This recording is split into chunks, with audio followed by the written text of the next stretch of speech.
Mm-hmm. Good morning. It is 11:11 a.m. on Sunday, July 22nd, 2018. I'm Christiana Ellis and I just got up. This is 5 more minutes. It's Sunday, so I'm continuing my rewatch of The Melancholy of Haruhi Suzumiya with Season 1, Episode 10 in the broadcast order. The Melancholy of Haruhi Suzumiya Part 4.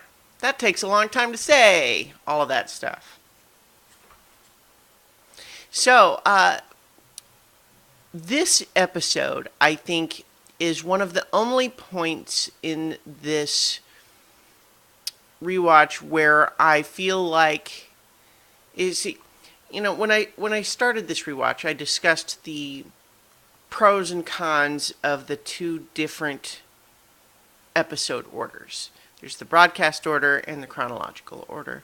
And I think that there's some really great stuff that's revealed as part of the broadcast order. The pacing is a little better, and various things that we've discussed. But one of the really cool things about the chronological order is that this episode becomes this bonkers reveal because it is the first time that anything overtly supernatural has happened. And I can just imagine it being, it's a dramatic reveal even in the context of knowing everything that's to come.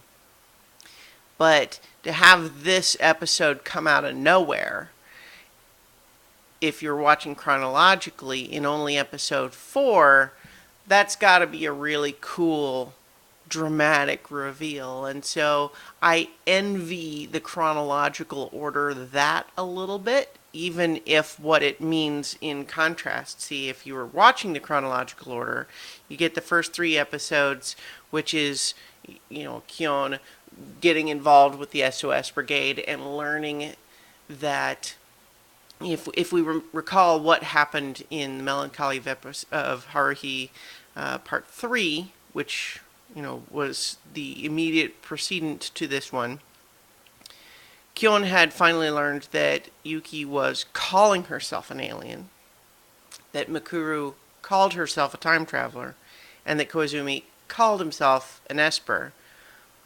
And there was a few funny things that had been going on, and they said some things that were strange enough that he didn't completely just dismiss them out of hand, but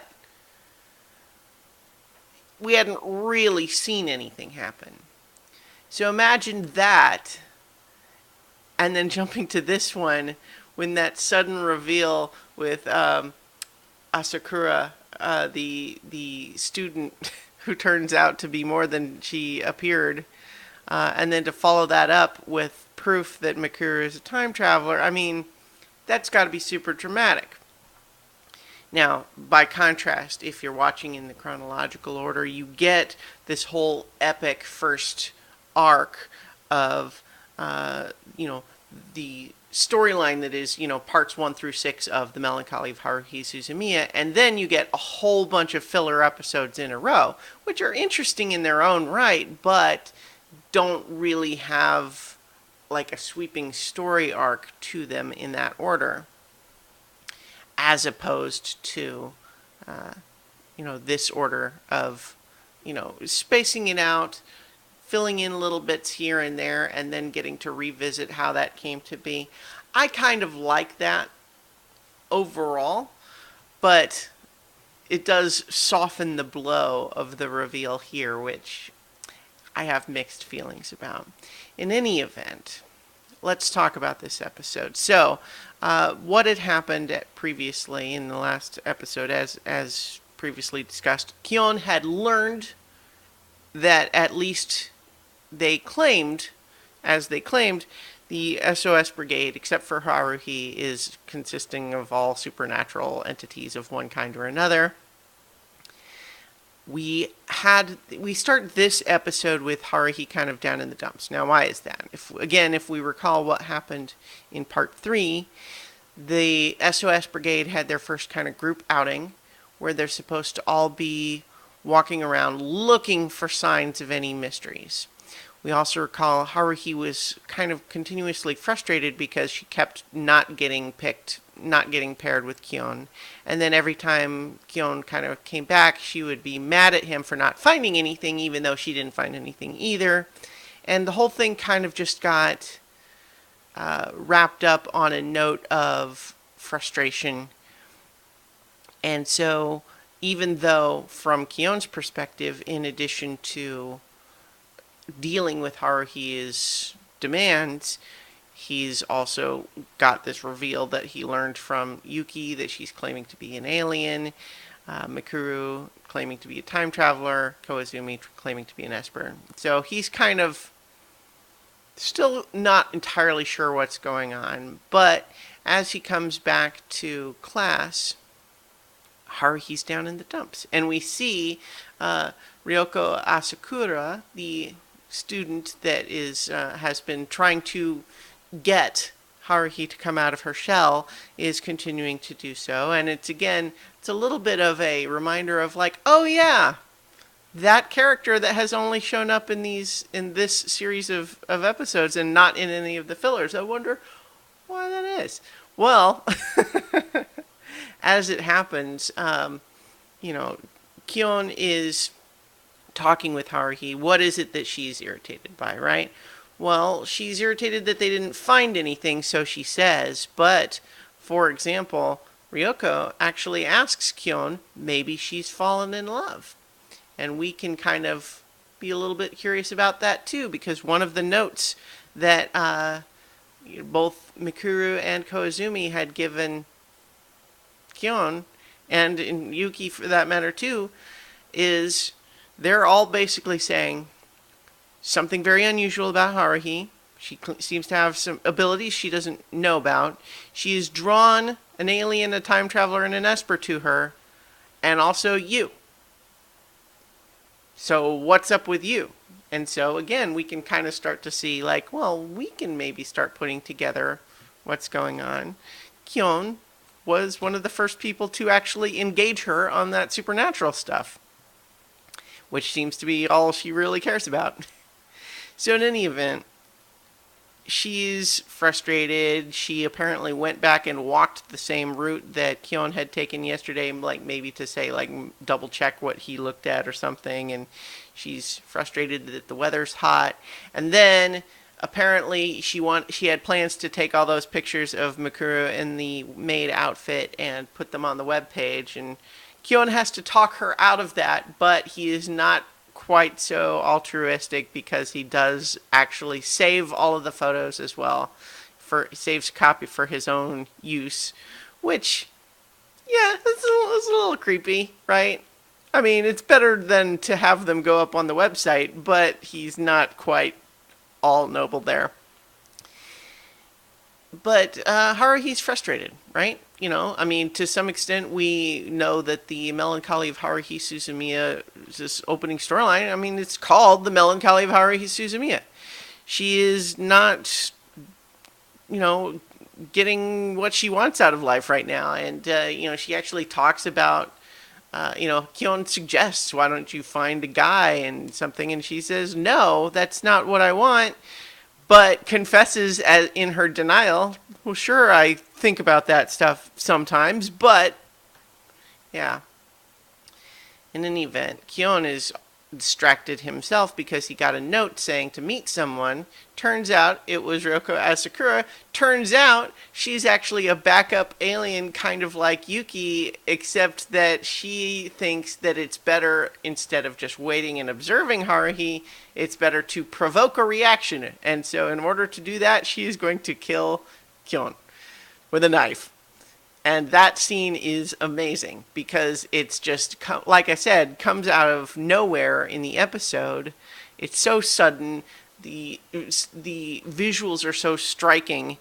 The sunset light in the classroom that suddenly changes because she has changed the walls to no longer have windows or doors in it as she's coming at him with a knife. I mean, that scene's awesome. It's incredible. And then it gets even more bonkers from there. And then Yuki comes in and there's the fight sequence. And so, again, in the chronological in the chronological order, that would be the first supernatural stuff of any kind that we would have seen, and I just like that. It would be even more impactful in that way. I'm sure, but it's still pretty cool even here, and to watch that action sequence, to watch Yuki outsmart Asakura, and then dispatch her, and have Asakura basically drifting away, fading away into static. In a way that's a little bit reminiscent of Infinity War, but obviously years before. But kind of cheerfully like, oh, well, I guess it didn't work out after all.